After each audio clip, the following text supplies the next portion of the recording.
आज हम NCERT exercise 3.2 के क्वेश्चन नंबर 10 और 10 के आगे का क्वेश्चन का सलूशन देने जा रहे हैं। क्वेश्चन नंबर 10 है, इस समीकरण को सोल्व करना है, एक्स वाई जेड और टी का वैल्यू निकालना है।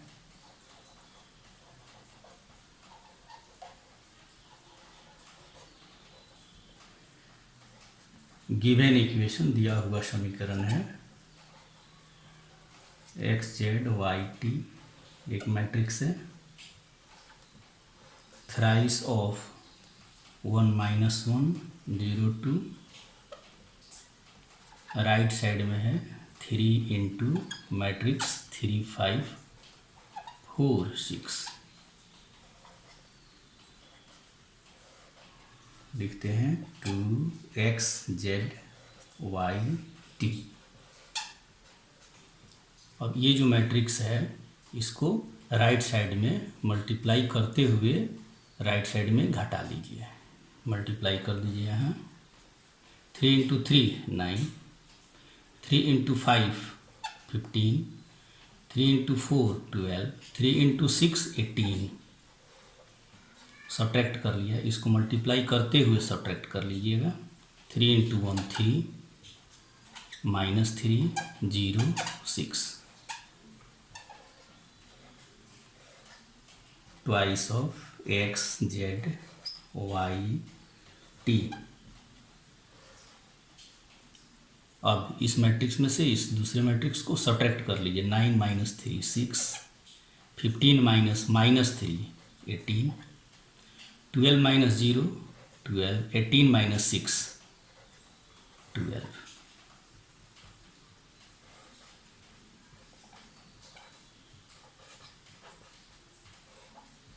अब यहाँ 2 से इधर राइट साइड में डिवाइड कर दीजिए, प्रत्येक एलिमेंट में डिवाइड हो जाएगा। डिवाइड करेंगे तो ये क्या हो जाएगा 3 9 6 6। अब ये दो मैट्रिक्स इक्वल हैं तो कोरेस्पोंडिंग एलिमेंट को बराबर कर लीजिए। x = 3, z = 9, y = 6, t = 6। z = 9, y = 6, t = 6। इस तरीके से x, y, z और t का वैल्यू हम प्राप्त कर लेते हैं। नेक्स्ट क्वेश्चन है क्वेश्चन नंबर 11। यहाँ भी इस दिए हुए समीकरण को सोल्व करना है, x और y का मान निकालना है। ये दिया हुआ समीकरण है और x के द्वारा इस मैट्रिक्स में मल्टीप्लाई कर दीजिए तो ये हो जाएगा 2x 3x। फिर y से -1 में मल्टीप्लाई कीजिए, -y, 1 में मल्टीप्लाई कर दीजिए, +y 10 5। अब लेफ्ट में दोनों मैट्रिक्स को ऐड कर देते हैं। 2x + -y that is 2x - y, 3x + y 10 5। अब दो मैट्रिक्स आपस में बराबर हैं तो दोनों के कोरेस्पोंडिंग एलिमेंट इक्वल हो जाएंगे। 2x - y = 10, फर्स्ट इक्वेशन हो गया। 3x + y = 5, सेकेंड इक्वेशन हो गया। अब x और y का वैल्यू निकालना है। दो साइमल्टेनियस इक्वेशन प्राप्त हैं, दोनों को ऐड कर दीजिए। +y - y, -y + y cancel हो जाएगा, दोनों को ऐड करेंगे तो क्या हो जाएगा 5x = 15। ठीक है, हैंस x = 3, x का वैल्यू प्राप्त हो गया। अब इक्वेशन 1 से या 2 से y का वैल्यू निकाल लीजिए। फ्रॉम इक्वेशन 1 y को राइट साइड में ले जाइए और 10 को लेफ्ट में लाइए। y = हो जाता है 2x - 10 हो जाएगा। y = 2, x का वैल्यू रख दीजिए 3, -10। अतः y का वैल्यू देता है 6 - 10 दैट इज -4। और इस प्रकार हम देख लेते हैं x का वैल्यू हो गया 3 और y का वैल्यू हो गया -4। नेक्स्ट क्वेश्चन है क्वेश्चन नंबर 12। फिर दिया हुआ इक्वेशन है, यहाँ से x y z w का वैल्यू निकालना है। ये दिया हुआ इक्वेशन हो गया, मल्टीप्लाई कर दीजिए 3 से इस मैट्रिक्स में, तो हो जाता है 3x 3y 3z 3w। और फिर राइट साइड में दो मैट्रिक्स का सम है, दोनों को ऐड कर दीजिए।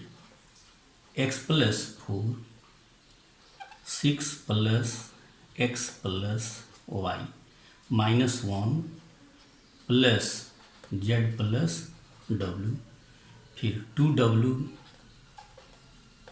+ 3।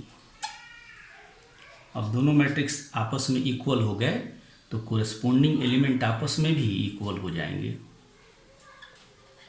3x = x + 4 और यहाँ से x का वैल्यू भी निकल जाएगा।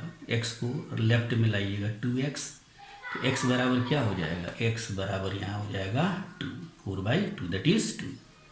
फिर यहाँ 3y, ये क्या आपको 3y है, ये कितने के बराबर हो जाएगा, 6 + x + y के बराबर हो जाएगा।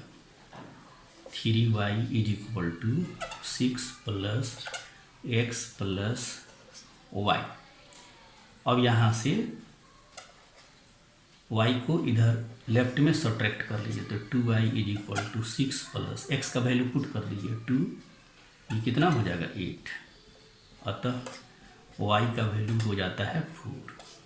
तो x का वैल्यू प्राप्त हो गया 2, y का वैल्यू प्राप्त हो गया 4।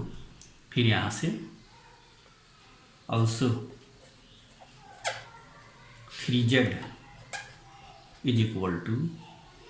-1 + z + w, ठीक है। अब यहाँ से हो जाएगा 2z = इसको z को लेफ्ट साइड में घटा लीजिए, सब्ट्रैक्ट कर लीजिए, -1 + w, z और w में एक इक्वेशन प्राप्त हो गया। आगे चलते हैं। 3w = 2w + 3, also 3w = 2w + 3, इसीलिए यहाँ w का वैल्यू कितना हो जाता है 3 हो जाएगा। 3w में से 2w सब्ट्रैक्ट कर लेंगे। अब यहाँ w का वैल्यू प्राप्त हो गया, तो यहाँ 2z का वैल्यू दिया हुआ है, 2z = -1 + w। अब इस w का वैल्यू रख दीजिए 1 -1 + w = 3, ये कितना हो जाता है +2, और इसीलिए z का वैल्यू कितना हो जाएगा 1। 2z 2 के बराबर है, तो z का वैल्यू 2/2 दैट इज 1। और इस प्रकार x y z और w का वैल्यू प्राप्त हो जाता है।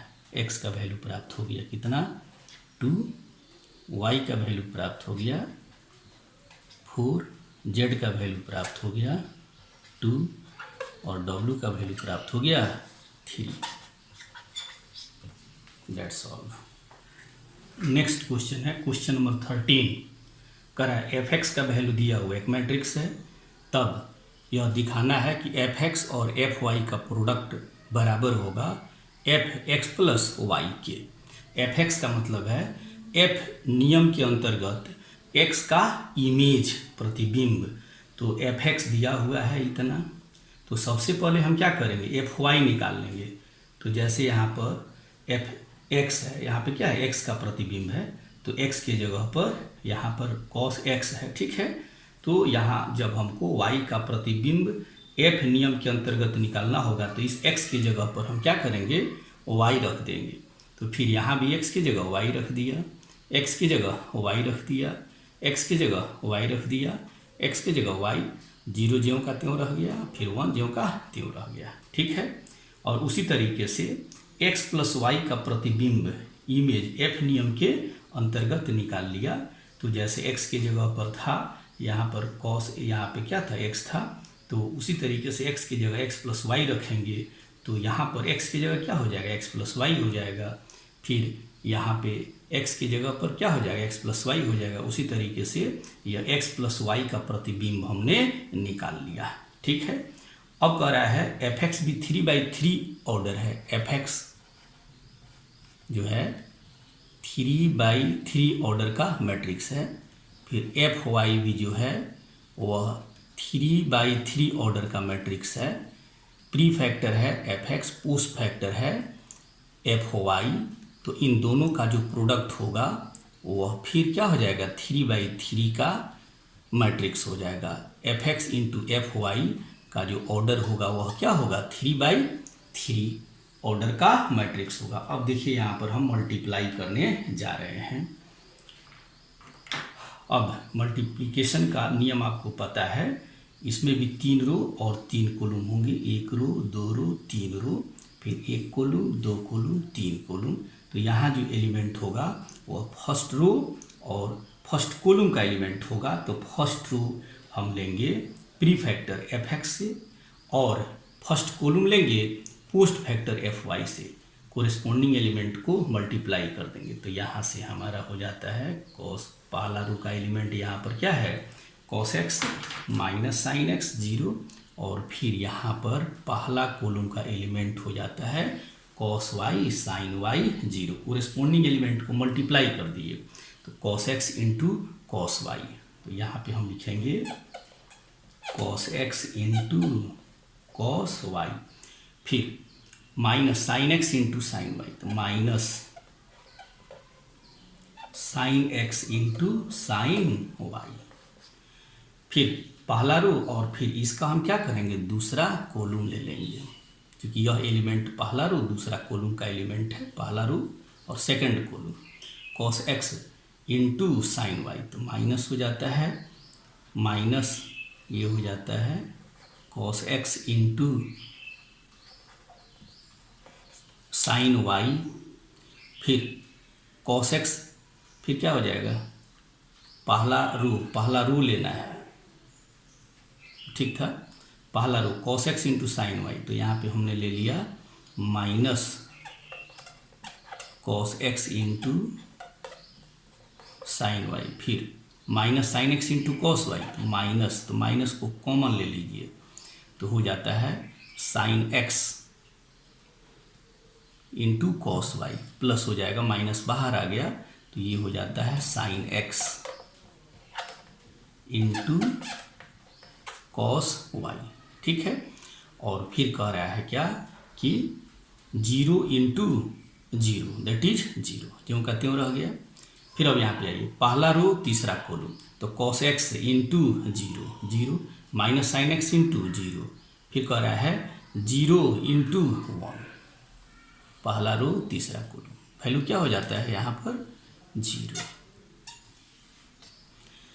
फिर उसी तरीके से मल्टीप्लाई कर दीजिएगा, तो मल्टीप्लाई कीजिएगा तो फिर यहाँ पे दूसरा रो लेंगे, पहला कॉलम दूसरा कॉलम तीसरा कॉलम लेते हुए लिख जाएंगे। तो यहाँ पे मल्टीप्लाई करते हुए लिख जाइए, तो ये हो जाता है sine x into cos Y plus cos x into sine Y. ठीक है, फिर 0 इंटू 0, फिर यहाँ दूसरा रो दूसरा कॉलम लिखते चले जाइए, minus sine x into sine Y plus cos x into cos Y, और 0 इंटू 0 0 इंटू 0 0 हो जाता है। फिर कह रहा है दूसरा रो तीसरा कॉलम, तो sine x into 0 0, cos x into 0 0 0 into 1 0, फिर तीसरा रो पहला कॉलम तीसरा रो यहाँ से ले लेते हैं तीसरा रो, फिर उसी तरीके से पहला कॉलम दूसरा कॉलम तीसरा कॉलम, तो 0 इंटू ये एलिमेंट हो जाएगा 0, फिर यहाँ दूसरा रो दूसरा column 0 into minus sine Y 0 0 into cos Y 0 1 into 0 0, और फिर ये एलिमेंट हो जाता है क्या एलिमेंट हो जाएगा, तीसरा रो तीसरा कॉलम, तो 0 into 0 0, 0 into 0 1 into 1 that is 1। अब यहाँ से हम यह देख ले रहे हैं यह किसका फॉर्मूला है। ये फॉर्मूला है cos A into cos B minus sine A into sine B, अर्थात कॉस ए माइनस बी। तो ए की जगह एक्स है और B cos A plus B का फॉर्मूला है तो कॉस एक्स प्लस वाई हो जाएगा। फिर यहाँ किसका फॉर्मूला है, माइनस बाहर है, यह sine X into cos Y plus cos X into sine Y. तो फॉर्मूला है ये साइन एक्स प्लस वाई का फॉर्मूला है। और फिर ये जो कहते हो 0 रह जाता है। यहाँ ये फॉर्मूला है किसका, sine X into cos Y plus cos X into sine Y. ये आपका फॉर्मूला है साइन एक्स प्लस वाई का। फिर यहाँ ये फॉर्मूला है cos X into cos Y minus sine X into sine Y. ये फॉर्मूला है कॉस एक्स प्लस वाई का। और फिर ये 0 रह जाएगा। फिर यहाँ पे प्राप्त है 0 0 1। अब यहाँ से यह देख रहे हैं एफ है एक्स प्लस वाई का प्रतिबिंब, इसको देखकर कंपेयर कीजिए। ये और ये दोनों आपस में क्या है, बराबर है। अतः इसके जगह पर हम लिख सकते हैं F X plus Y, F X plus Y. और यही हमको सिद्ध कर देना था। नेक्स्ट क्वेश्चन है question number 15। Find A square minus 5a plus 6i if a is a matrix of third order. A एक मैट्रिक्स दिया हुआ है जो थर्ड ऑर्डर का स्क्वायर मैट्रिक्स है। तो ए स्क्वायर माइनस 5a और प्लस 6i निकालना है। यह जो आपका i है वह थर्ड ऑर्डर का स्क्वायर आइडेंटिटी मैट्रिक्स है, आइडेंटिटी मैट्रिक्स है। ठीक है, तो पहले हम यहाँ लिख लेते हैं ए का वैल्यू दिया हुआ है तो ए स्क्वायर निकाल लेंगे। तो ए स्क्वायर बराबर हो जाता है ए इंटू ए। ठीक है, ए लिख दिया, ए लिख दिया। ए इंटू ए भी थर्ड ऑर्डर का मैट्रिक्स होगा। तो ए इंटू ए मल्टीप्लाई कर लीजिए, इसमें भी 3 रो और 3 कॉलम होंगे ए स्क्वायर में। तो पहला एलिमेंट हम यहाँ लिख रहे हैं, पहला रो पहला कॉलम का एलिमेंट लिख रहे हैं। तो यहाँ पर 2 0 1 फर्स्ट रो ले लिया और फिर फर्स्ट कॉलम यहाँ से ले लिया। मल्टीप्लाई कर दिए, 2 इंटू 2 4, 0 इंटू 2 0, 1 इंटू 1 1। कितना हो जाता है, 5 हो जाता है। 5 लिख दीजिए। फिर कर रहा है 2 इंटू 0, इसको ले लेंगे 2 into 0 0, 0 into 1 0, 1 into minus 1।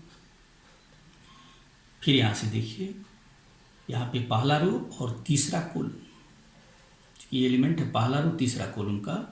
2 into 1 2, 0 into 3 0, 1 into 0 0, क्या हो जाता है 2।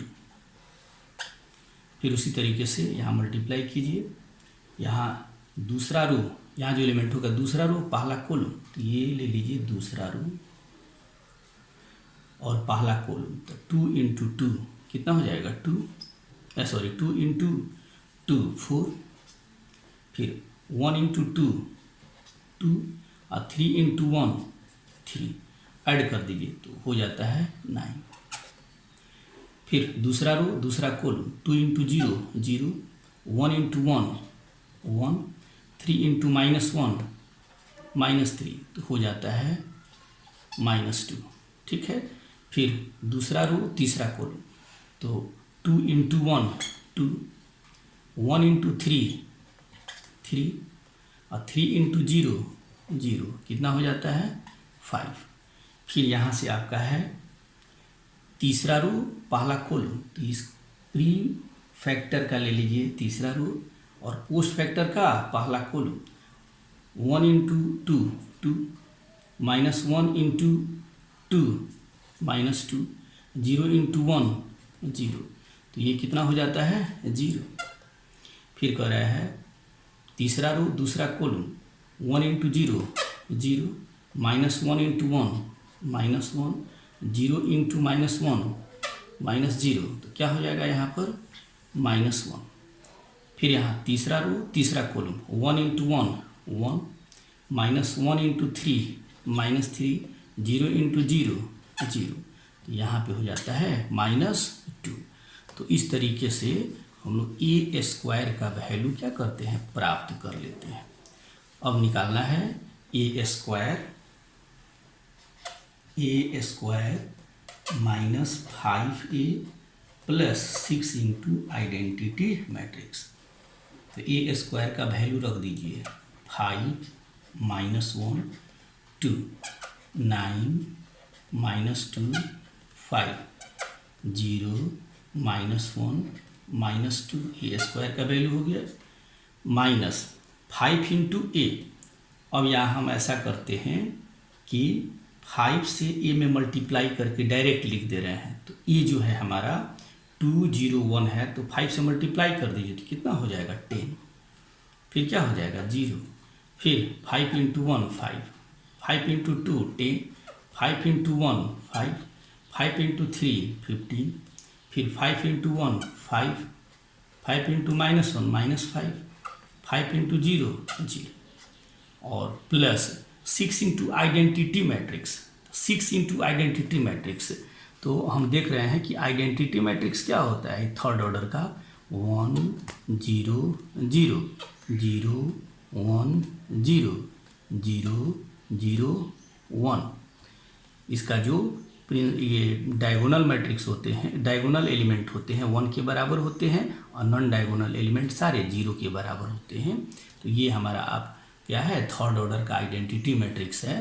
अब यहाँ से कह रहा है आई प्राप्त है, तो यहाँ पे 6 से आई में मल्टीप्लाई करना है। तो 6 में आई से मल्टीप्लाई करेंगे तो क्या हो जाएगा, यहाँ 6 हो जाएगा 0 0 फिर 0 6 0 और फिर यहाँ पर हो जाएगा 0 0 6। तो 6 इतने के बराबर हो गया, तो हम डायरेक्ट यहाँ लिख देते हैं 6 0 0 0 6 0 0 0 6।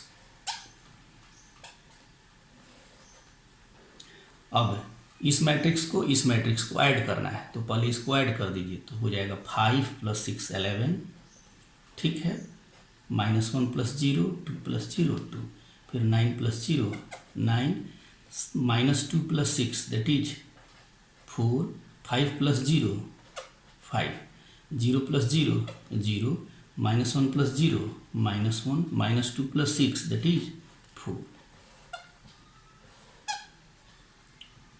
यहाँ है 10 0 5 10 5 15 5 -5 0।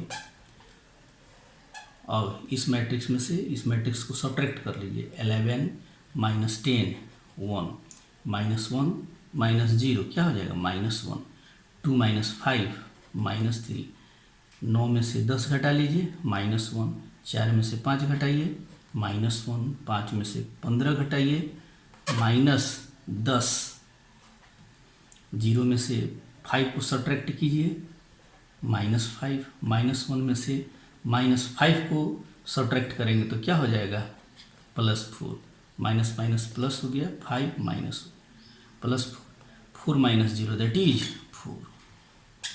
इस तरीके से ये हमारा सॉल्यूशन प्राप्त हो जाता है। नेक्स्ट क्वेश्चन है क्वेश्चन नंबर 16। स्क्वायर मैट्रिक्स ये दिया हुआ है तो सिद्ध करना है a³ - 6a² + 7a + 2i = 0 matrix. Square matrix A 3/3 order का स्क्वायर मैट्रिक्स है और फिर कह रहा है कि आइडेंटिटी मैट्रिक्स हम ले लेते हैं 3/3 ऑर्डर का। निकालते हैं a³ निकालने के पहले a² निकालेंगे तो a² हो जाएगा a × ए का वैल्यू रख दीजिए 102 0 2 1 यहाँ पे रखते हैं 2 0 3। ए को 2 बार लेकर के गुना करना है। गुना लिखा 1 0 2 0 2 1 2 0 3। अब इसको मल्टीप्लाई कर दीजिए। मल्टीप्लाई करने का तरीका आपको पता है ए स्क्वायर में 3 रो 3 कॉलम होंगे। यहाँ जो एलिमेंट होगा पहला रो और पहला कॉलम में होगा। तो कह रहा है क्या, गुना करेंगे 1 इंटू 1, 0 इंटू 0, 2 इंटू 2, क्या हो जाएगा 5 ऐड कर देंगे। फिर उसी तरीके से मल्टीप्लाई कीजिएगा तो आ जाएगा, यहाँ आ जाएगा 0, यहाँ 8 आएगा, 2 आएगा, यहाँ ये 4 हो जाएगा, 5 हो जाएगा, फिर ये 8 होगा, ये 0 होगा, 13 ए स्क्वायर का वैल्यू प्राप्त हो गया।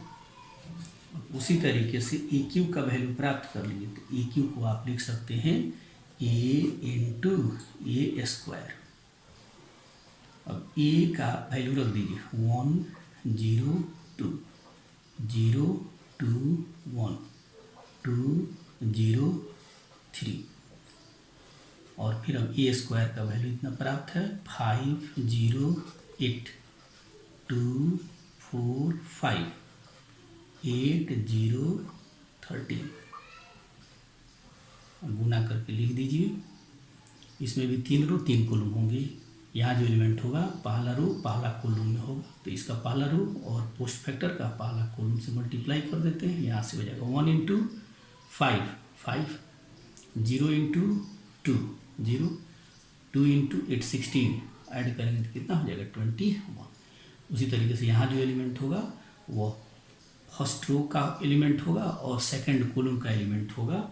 तो इसका प्री फैक्टर का पहला रो ले लेंगे और पोस्ट फैक्टर का दूसरा कॉलम ले लेंगे, मल्टीप्लाई करेंगे कोरिस्पॉन्डिंग एलिमेंट में और ऐड करके लिख देंगे। तो 1 इंटू 0 0, ठीक, 1 इंटू 4 0 इंटू 4 0, फिर 2 इंटू 0 कितना हो जाएगा 0। तो यहाँ से क्या हो जाता है 0। उसी तरीके से यहाँ पर सिमिलरली करके अपना मल्टीप्लाई कर लीजिएगा 34 हो जाएगा, 12 हो जाएगा, मल्टीप्लाई करेंगे 8 हो जाएगा, यहाँ पर ये हो जाएगा 23, ये 34 हो जाता है, ये 0 हो जाता है, ये 45 हो जाता है। ए क्यू का वैल्यू प्राप्त हो गया। अब हमको प्राप्त करना है A cube minus 6a square plus 7a plus 2 into identity matrix. अब ए क्यू का वैल्यू रख दीजिए, ए क्यू है 21 0 34 12 8 23 34 0 45। ए क्यू का वैल्यू प्राप्त हो गया। 6a स्क्वायर है तो ए स्क्वायर में 6 से मल्टीप्लाई कर दीजिए, इसमें 6 से मल्टीप्लाई कर दीजिए, ए स्क्वायर का मान है इतना तो 6 से मल्टीप्लाई करते हैं तो 6 × 5 = 30, ये 0, ये क्या हो जाएगा 48, फिर 6 से मल्टीप्लाई कीजिए 12, यहाँ पे हो जाएगा 24 24, फिर ये 30 30, फिर यहाँ 6 से मल्टीप्लाई करना है, क्या हो जाएगा 48 0 और 78, फिर यहाँ पे 7 इंटू ए में 7 से मल्टीप्लाई करेंगे 7 से, तो 7 से मल्टीप्लाई कर दीजिएगा 7 0 14 0 14 7 14 0 21। फिर कर रहा है twice identity matrix, 2 into identity matrix, तो आइडेंटिटी मैट्रिक्स यहाँ पर है तो इसमें 2 से मल्टीप्लाई कर दीजिए 2 इंटू 1 दैट इज़ 2, फिर 0 हो जाएगा 0 0 2 0 0 0 2। अब यहाँ से हम देख रहे हैं इस मैट्रिक्स को इस मैट्रिक्स को इस मैट्रिक्स को जोड़ना है तो ऐड कर दीजिए, तो ऐड करेंगे 21, फिर यहाँ 7, फिर ये 2, तो ऐड करेंगे 30।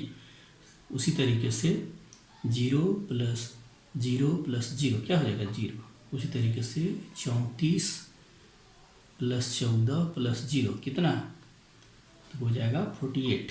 कोरिस्पॉन्डिंग एलिमेंट को इसके कोरिस्पॉन्डिंग एलिमेंट को क्या करेंगे ऐड कर देंगे, 12 प्लस 0 प्लस 0 कितना हो जाएगा 12, ऐसे ही जोड़ करके लिख दीजिए। यहाँ हो जाएगा 24, ये हो जाएगा 30, ये हो जाएगा 48, यहाँ पे हो जाएगा 0 और ये हो जाता है 78 माइनस इस मैट्रिक्स को लिख देंगे 30 0 48 12 24 30 48 0 78। अब दोनों मैट्रिक्स का डिफरेंस 30 में से 30 घटा लेंगे 0। उसी तरीके से ये सब एलिमेंट क्या हो जा रहा है 0 हो जा रहा है और ऐसे मैट्रिक्स को जीरो मैट्रिक्स कहते हैं। यही हमको सिद्ध कर देना था। नेक्स्ट क्वेश्चन है question number 17। If a is 3 minus 2 4 minus 2 and I is an identity matrix of second order, find k का वैल्यू निकालना है सो दैट इस प्रकार कि ए स्क्वायर बराबर हो जाए के ए माइनस 2 इंटू आइडेंटिटी मैट्रिक्स के। कह रहा है अगर ए स्क्वायर के ए माइनस 2 इंटू आइडेंटिटी मैट्रिक्स के बराबर हो जाए तो के का वैल्यू प्राप्त करना है।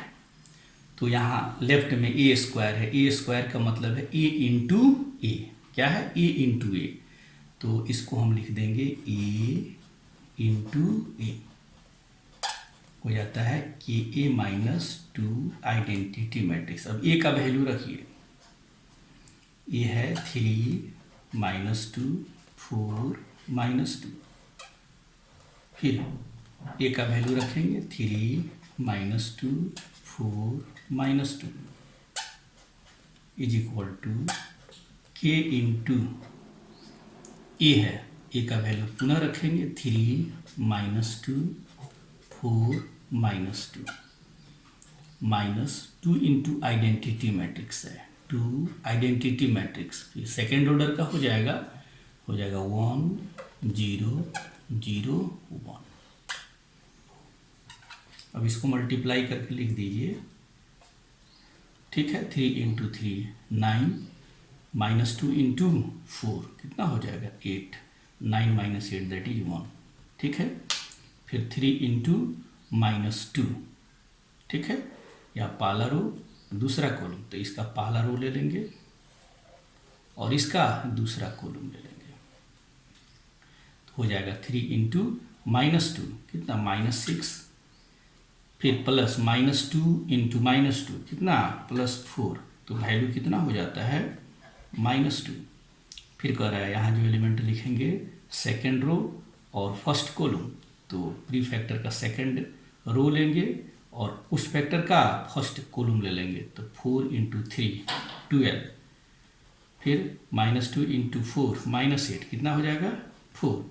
फिर कह रहा है यहाँ जो एलिमेंट होगा वो सेकेंड रो और सेकेंड कॉलम में होगा, तो इस प्री फैक्टर का सेकेंड रो लेंगे और पोस्ट फैक्टर का सेकेंड कॉलम 4 इंटू -2 कितना हो जाएगा -8 और प्लस -2 इंटू -2 दैट इज +4 हो जाता है -4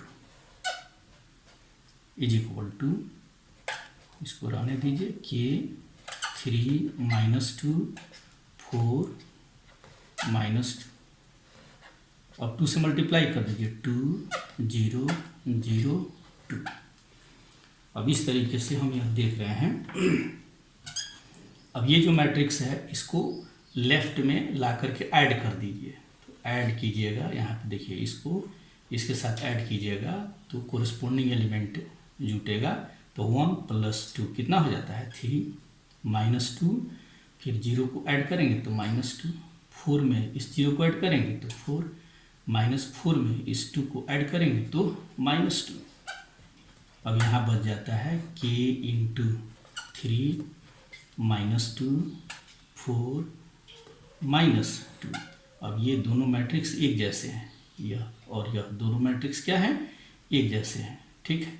जब ये एक जैसे दोनों मैट्रिक्स हैं, ठीक है, तब ये दोनों को कैंसिल कर दीजिए, ये और ये कैंसिल हो गया, तो k का वैल्यू क्या हो जाता है k इज इक्वल टू, इधर क्या बच गया 1, तो k इज इक्वल टू 1, तो k का वैल्यू हो जाता है 1। नेक्स्ट क्वेश्चन है question number 18। Square matrix A दिया हुआ है, आइडेंटिटी मैट्रिक्स सेकेंड ऑर्डर का दिया हुआ है, तो सिद्ध करना है I plus A is equal to I minus A into matrix cos alpha minus sine alpha cos alpha. तो जो ए दिया हुआ है हम उसको पहले लिख लेते हैं, ए लिख लिया। फिर हम मान लेते हैं tan alpha by 2 is equal to T, तो ये मैट्रिक्स हो जाएगा 0 माइनस टी, फिर यहाँ पे टी रख दिया 0, और आइडेंटिटी मैट्रिक्स सेकेंड ऑर्डर का दिया हुआ है। ठीक है, अब यहाँ लेफ्ट हैंड साइड देखिए क्या हो जाता है। बायां पक्ष है, आइडेंटिटी मैट्रिक्स में ए को ऐड कर देना है। ठीक है, तो आइडेंटिटी मैट्रिक्स में ए को ऐड कर दीजिए, 1 0 0 1 में ऐड कर दिया आइडेंटिटी मैट्रिक्स में ए को, तो ये है 0 माइनस टी टी 0, इसको ऐड कर दिया 1 प्लस 0 1 0 माइनस टी क्या हो जाएगा minus T 0 plus T T 1 plus 0 1, left hand side प्राप्त हो गया। अब करा है राइट हैंड साइड प्राप्त कर लीजिए। राइट हैंड साइड में है identity matrix minus A into, यहाँ एक मैट्रिक्स है cos alpha minus sine alpha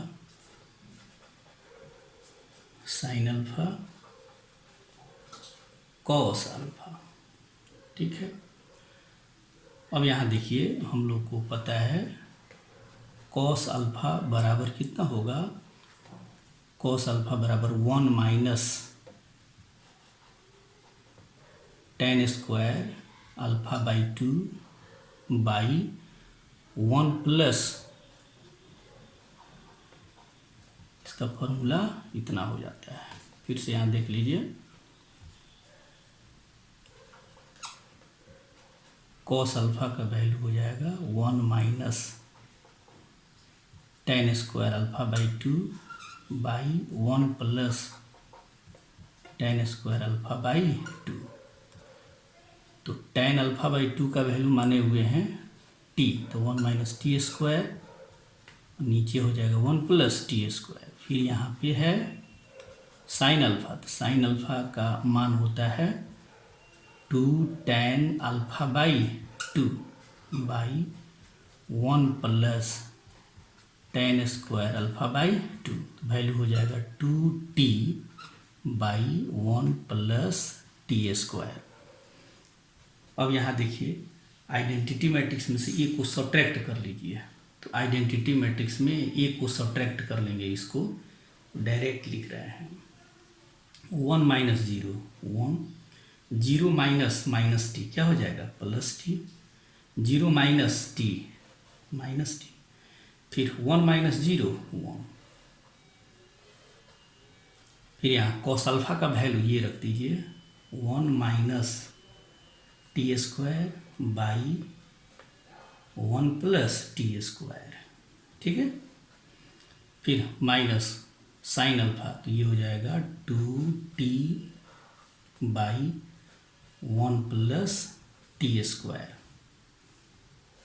फिर यहाँ साइन अल्फा का वैल्यू, तो साइन अल्फा का वैल्यू रखना है, यहाँ माइनस साइन डाल दीजिए, sine alpha 2t by 1 plus T square, cos alpha 1 minus T square by 1 plus T square.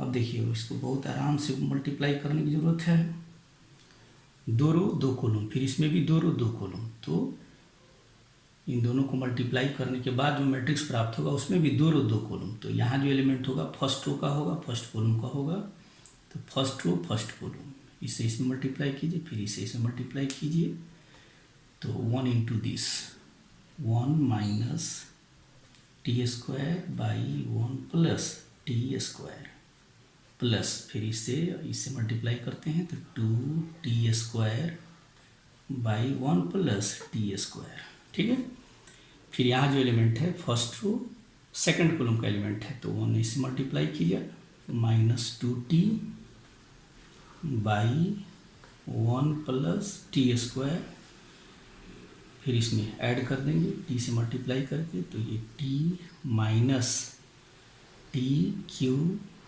By 1 plus T square. फिर यहाँ जो एलिमेंट होगा वह दूसरा रो पहला कॉलम का होगा, तो इसका दूसरा रो इसका पहला कॉलम, तो माइनस टी, यहाँ से हो जाएगा minus T minus minus plus T Q by 1 plus T square, plus फिर हो जाता है 2t by 1 plus T square. फिर यहाँ पे देखिए दूसरा रो दूसरा कॉलम, यहाँ जो एलिमेंट होगा दूसरा रो दूसरा कॉलम का एलिमेंट होगा, तो इसका दूसरा रो प्री फैक्टर का दूसरा रो लेंगे, पोस्ट फैक्टर का दूसरा कॉलम लेंगे, तो मल्टीप्लाई कर देंगे तो हो जाएगा 2t square by 1 plus T square, plus फिर 1 से इसमें मल्टीप्लाई करेंगे 1 minus T square by 1 plus T square. अब इसको केयरफुली देखते हैं, इसको ऐड करते हैं तो एलसीएम हो जाएगा 1 plus T square, 1 minus T square में 2t स्क्वायर जोड़िएगा तो minus T square plus 2t square, तो टी स्क्वायर, तो 1 plus T square by 1 plus T square, देखिए लिख देते हैं 1। फिर यहाँ से देखिए 1 प्लस टी स्क्वायर एलसीएम हो जाएगा, और फिर यहाँ t और यहाँ इसको जोड़िएगा तो हो जाएगा minus T square minus T Q, फिर माइनस टी कॉमन ले लीजिएगा तो ऊपर बच जाएगा 1 plus T square, 1 plus T square से कैंसिल कर दीजिएगा तो बच जाएगा यहाँ माइनस टी। फिर से समझिए टी यहाँ ऐड कीजिएगा, -2t को t के साथ ऐड कीजिएगा, एलसीएम तो समान है, एलसीएम हो जाएगा 1 plus T square 1 plus T square, ठीक है। अब यहाँ से है -2t प्लस टी, क्या हो जाएगा माइनस टी, फिर minus T Q, minus T common ले लीजिएगा तो ऊपर भी बच जाएगा 1 प्लस टी स्क्वायर से 1 प्लस टी स्क्वायर नीचे कैंसिल हो जाएगा। फिर यहाँ पे आइए माइनस टी को 2t के साथ ऐड कीजिएगा, एलसीएम है 1 प्लस टी स्क्वायर, तो 2t को माइनस टी के साथ ऐड कीजिएगा तो क्या हो जाएगा t और प्लस टी क्यू, तो t कॉमन ले लीजिएगा तो 1 प्लस टी स्क्वायर प्राप्त हो जाएगा, तो यहाँ प्राप्त हो जाएगा t, 1 plus T square 1 plus T square cancel हो जाएगा। फिर उसी तरीके से यहाँ पर 1 माइनस टी स्क्वायर में 2t स्क्वायर को ऐड कर देंगे तो कितना प्राप्त हो जाएगा 1 प्लस टी स्क्वायर, नीचे भी 1 प्लस टी स्क्वायर है तो क्या प्राप्त हो जाएगा 1। केयरफुली इसको भिन्न का जोड़ आप जान रहे हैं तो इसको जोड़िएगा तो इतना प्राप्त हो जाएगा। तो ये प्राप्त हो जाता है, लेफ्ट हैंड साइड प्राप्त हो चुका है, राइट हैंड साइड प्राप्त हो चुका है, इसको 2 कर दीजिए। अब यहाँ देख रहे हैं कि इक्वेशन 1 और इक्वेशन 2 में जो दोनों वैल्यू प्राप्त हुआ है दोनों आपस में क्या है बराबर हैं, तो इसीलिए हम लिखते हैं कि लेफ्ट हैंड साइड और राइट हैंड साइड जो है आपस में क्या है बराबर है, इक्वेशन 1 और इक्वेशन 2 से। इक्वेशन 1 में भी वही मान प्राप्त हुआ, इक्वेशन 2 में भी वही मान प्राप्त हुआ।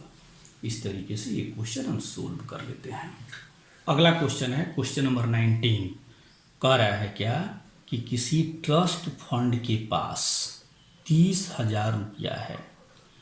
अब इस 30,000 रुपया को वह 2 कार्यों में इन्वेस्ट करना चाहता है, ठीक है। पहले कार्य पर लगाई गई जो राशि है, इन्वेस्टेड अमाउंट है, उस पर प्रति साल 5% का इंटरेस्ट उसको प्राप्त होता है, और जो राशि सेकेंड कार्य के लिए लगाई जाती है उस पर 7% का इंटरेस्ट प्राप्त होता है। तो यह पता करना है कि अलग अलग कार्यों पर जो राशि लगाई गई थी वह राशि कितनी थी।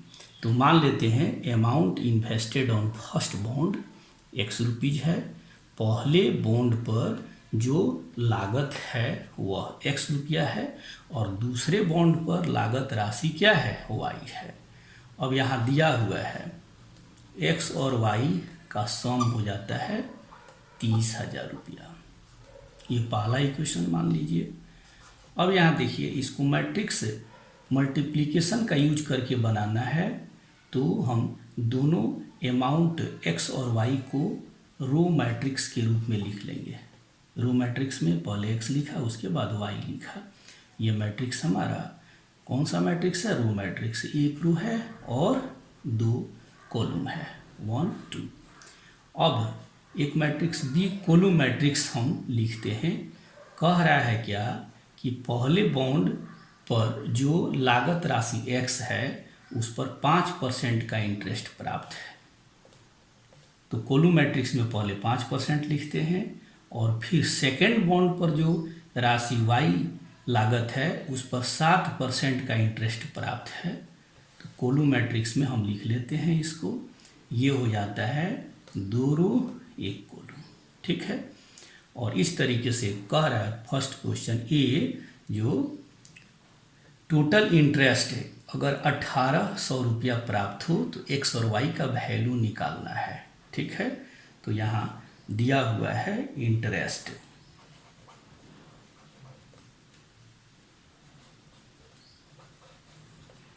ब्याज, इंटरेस्ट दिया हुआ है 1800 रुपया। तो आपको बताएं इंटरेस्ट हो जाएगा, इसको मैट्रिक्स मल्टीप्लिकेशन के रूप में लिखिएगा, ए इंटू बी, ये दिया हुआ है 1800 रुपया। अब यहाँ पर ये रो मैट्रिक्स है एक्स वाई और ये है कॉलम मैट्रिक्स है बी, 5% 7%, ये कितने के बराबर है? 1800 के बराबर है। अब इसको मल्टीप्लाई कर दीजिए तो कह रहा है इसमें एक रो है, प्री फैक्टर में 2 कॉलम है और पोस्ट फैक्टर में 2 रो है 1 कॉलम है।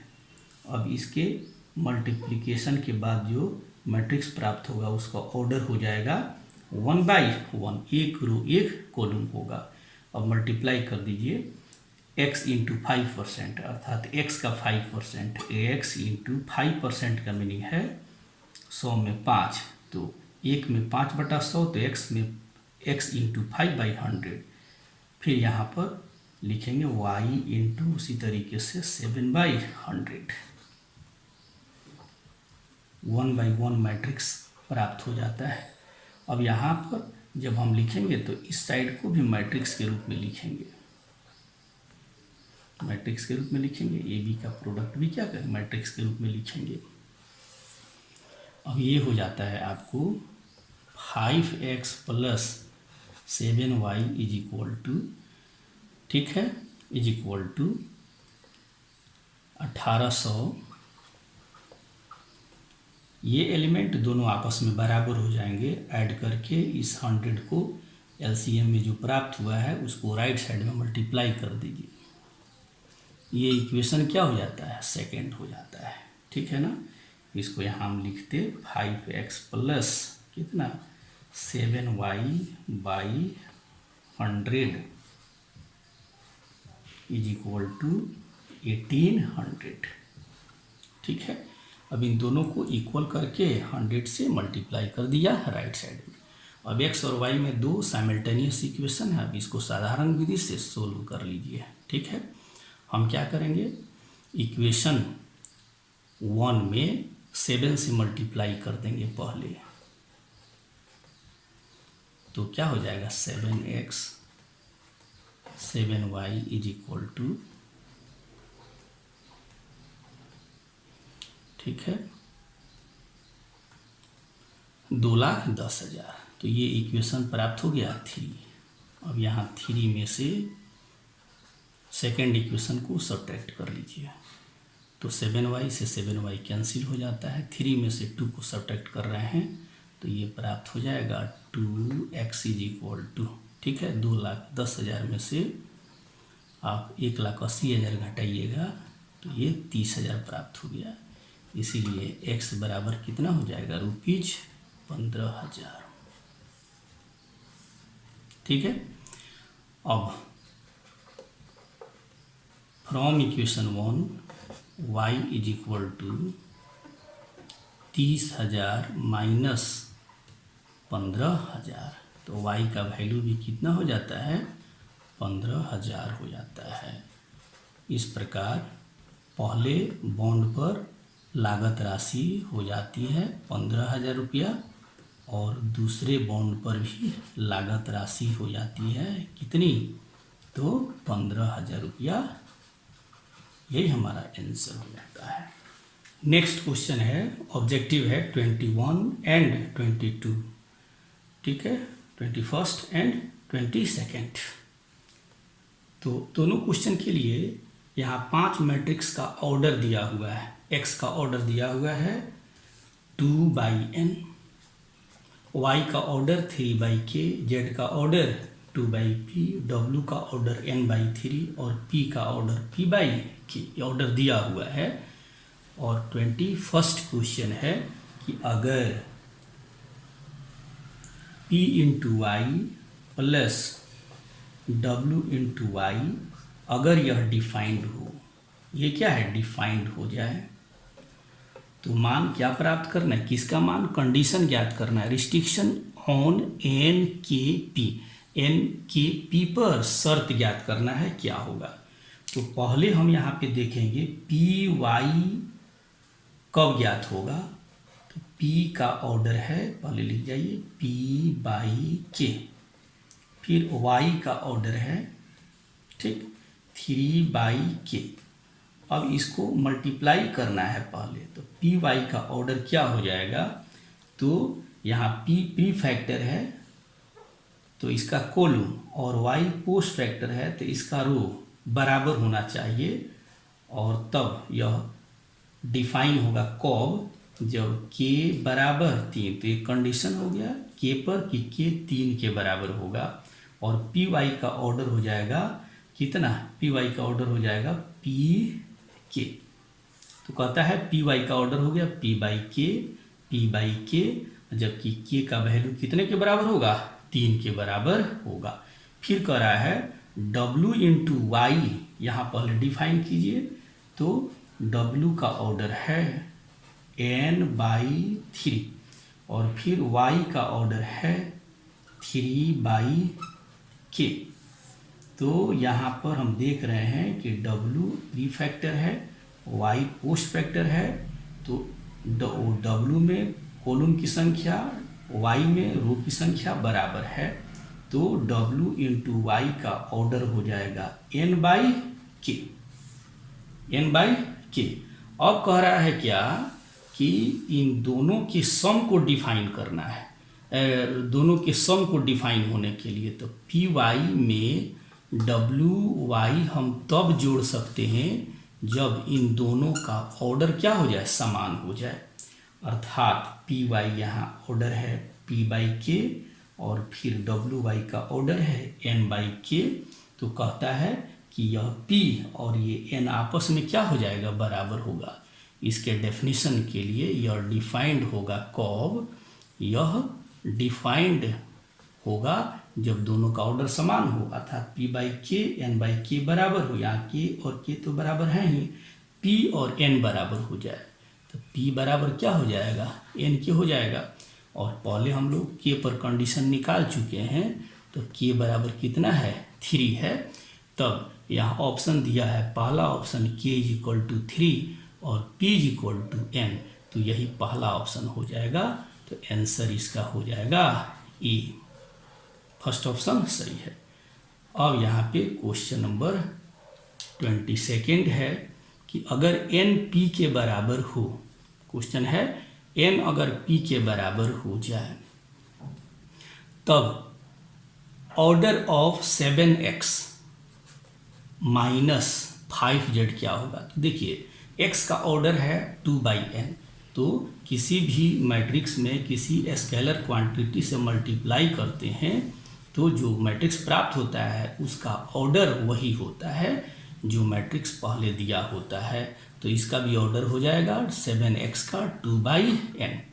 फिर यहाँ देखिए 5z का ऑर्डर क्या हो जाएगा, तो z का ऑर्डर क्या है 2/p, तो 5z का भी ऑर्डर हो जाएगा 2/p।